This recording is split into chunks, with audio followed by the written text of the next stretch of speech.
Hello mga home hunters!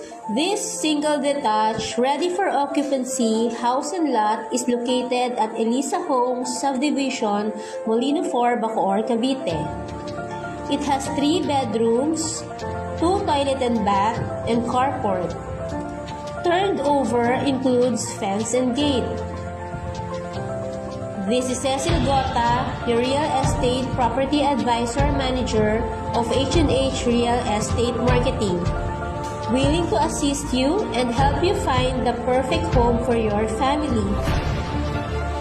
Contact me for more details and schedule your visit today. Thank you!